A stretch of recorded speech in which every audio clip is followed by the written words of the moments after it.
Talking about pictures, I would like to share this photograph with the viewers. This photo, it looks like a single alien who's standing. Maybe he's just standing still. I don't know what's happened. Maybe he wants to connect to humans, or what is it? If you can throw some light, Diego, on this photograph, it's really amazing. I mean, when I saw it for the first time, it was stupendous. So please, if you can share some views, Diego. You know, when we decided to do this together, and I anticipated you that we have a huge amount of material, photographic and video and audio, and we just chose a little samples just to give our users, your users, a glimpse of how big, of the extent of this Valmalenco files and this amazing investigation that we are living through. This alien, I chose it specifically because it's not, it doesn't belong to the classical grays as we can see in the movies or in some representation, and it's not an interdimensional being like light beings or completely not materialized. This is a hybrid. You can see the physicality of the figure. You can see that the physical is that the body is a half real and half ethereal.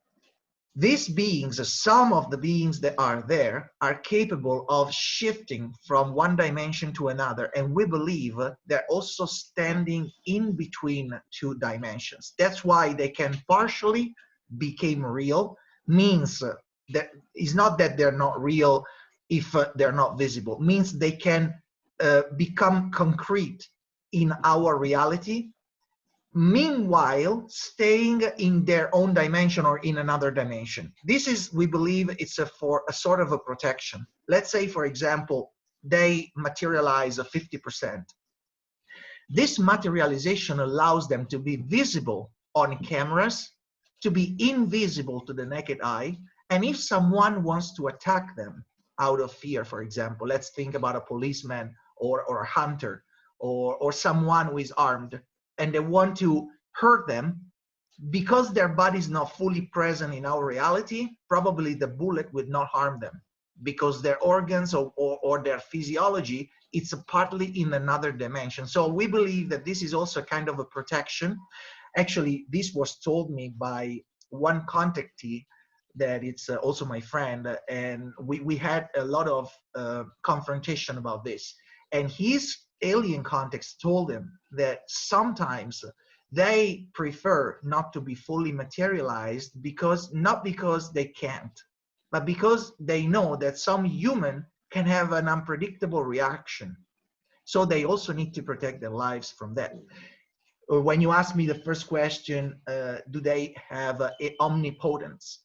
No, they do have limitation. They can be killed, they can die. Once any being come into existence in our reality, they're also bound to the limitation of our reality, so that they need to respect the law of our physics. If they stand in their own dimensions, it doesn't mean that the dimension respects our laws of physics. They have different laws. So in that dimension, they're perfectly safe. So when we see, for example, ghost-like creature or translucent creatures, we have pictures of that. Creatures almost invisible, you can see just the silhouette. They are totally protected. Nobody can harm them. Only force fields, electromagnetic fields, they can harm them, because the electromagnetism, it's something that goes across the matter and can actually, it's one of the technology that is used to shift from one dimension to another.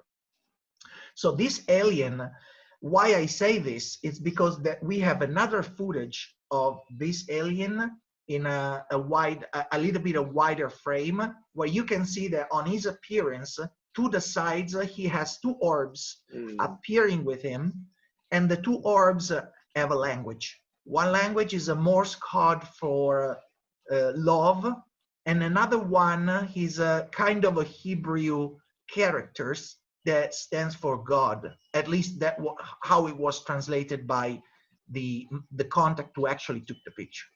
So this being, I chose it so to understand that what are there. There are several kinds of beings, and not all of them fall under categories that we already know. There is so much more to discover. Mm. There are a lot of them. They are probably never been classified by any known agency or researchers. Wow. Wow, this information, Diego, to me, it's coming as if, I'm actually watching a film and you're actually saying what can happen in a movie. The portals that they show in the movies, would that be a possibility when you say that they're half in our dimension and maybe other half of them is in a different dimension? The portal through which they enter a universe, and then they can, if they feel there is a certain kind of fear from humans or some species, they might just go back in that portal and go back to their own universe. Would that be a Absolutely. possibility? Absolutely. And that's exactly what happens if they feel threatened or they feel in danger, they simply vanish. They vanish means that they can, like you, exactly like you said, they have doors. They go beyond the door, and that door goes to the dimension they come from or they can access, and they simply are out. Out of our reality doesn't mean that they are not existing anymore. They simply shift the laws, the set of laws that govern that dimension rather than ours. But they can still be there, consciously speaking. And that's another thing very complicated that we also need to understand. The consciousness and the body can be two distinct things.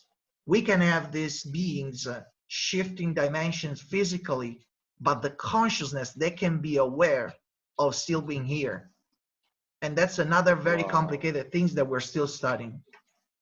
Wow. That's amazing. It's really amusing. Seriously, Diego. Okay, Shomo, you have any thoughts on that, or you can go on with your question?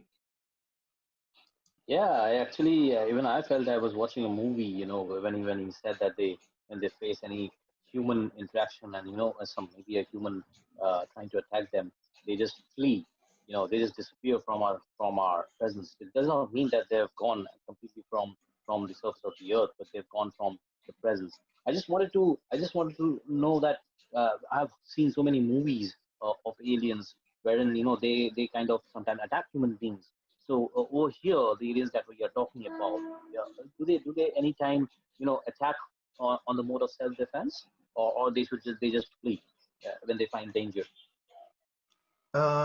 Except from some files from the 80s compiled by a former, I believe it was intelligence officer that talked about some attacks from aliens in America.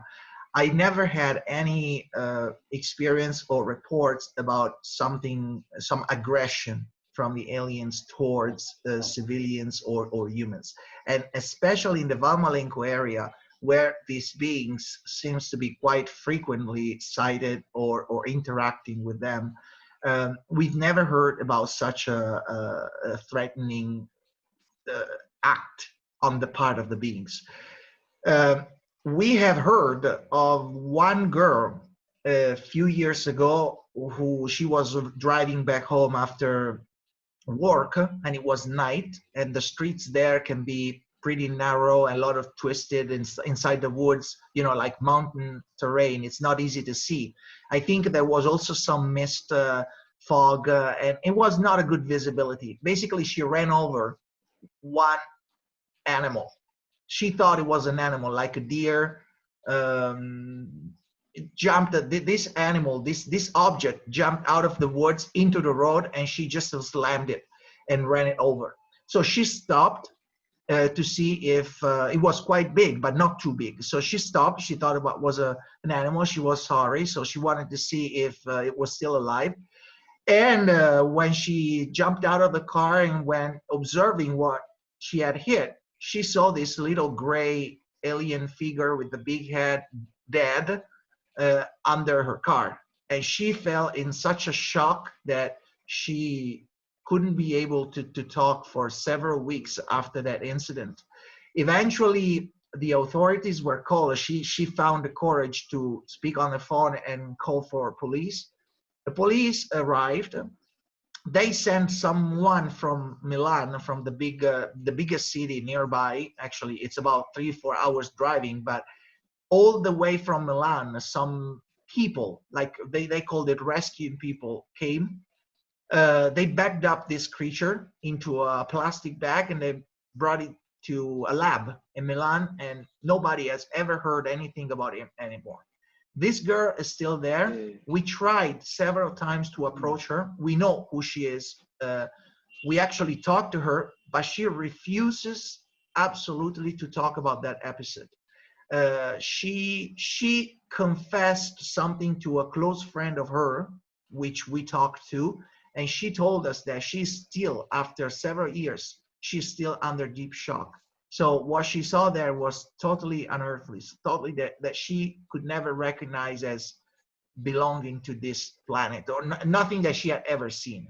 Okay, so we had this incident a couple of times that there is such a dramatic event, but we never had any. Usually, Shomo, what happens is that if there is an unexpected encounter and the creature doesn't want that, they simply disappear. They can be really fast, and they possess technology to, you will see later in another picture that Abhishek will show us, that they have teleportation, they have light beams that can just suck them up in the sky. So I mean, they prefer to leave rather than be physically confronted with humans. They avoid that.